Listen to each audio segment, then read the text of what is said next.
말씀과 기도로 세워지는 열방복음 선교회 말씀으로 시작하는 하루 2024년 6월 14일 금요일 오늘의 말씀은 사무엘하 8장 1절에서 18절 주제 다윗을 이기게 하신 하나님. 하나님 앞에서 영원히 있게 해달라는 다윗의 기도를 하나님은 들어주셨습니다. 하나님을 믿고 의지하는 다윗에게 하나님께서 함께해 주셨습니다. 하나님께서 다윗과 함께 하시는 다윗은 어디를 가나 승리했습니다.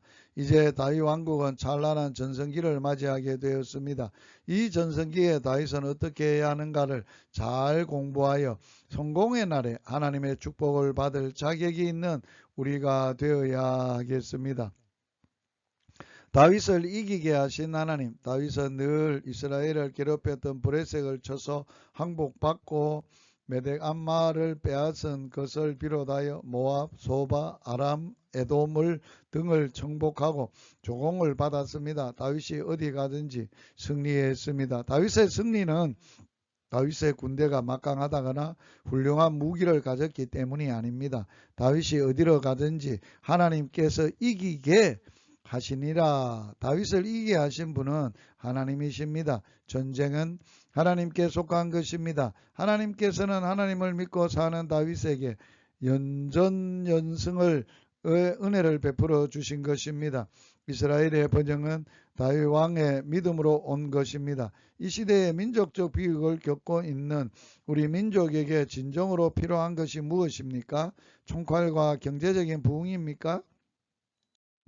하나님께 영광을 돌리는 다윗. 힘들 때는 하나님께 부르짖다가도 성공의 날에 하나님의 은혜를 잊어버리고 자기가 잘나서 성공한 것처럼 생각하는 어리석은 인생들이 많습니다. 과거 이스라엘 백성들이 그랬습니다. 그들은 목이 곧고 교만하여 살만하면 하나님을 떠났다가 하나님의 책직을 맞아야만 하나님께 돌아온 이스라엘의 역사입니다. 다윗은 여러 나라를 정복하고 종을 받으면서 많은 신복과 종을 거느리고 부유한 왕국을 이루었습니다. 성공했습니다. 그러나 성공의 날에 하나님의 은혜를 잊어버리고 교만을 떠는 천박한 자가 아니었습니다. 하나님을 잊지 않고 있었습니다. 다윗 왕이 그것도 여호와께 드리되 같이 드리니라.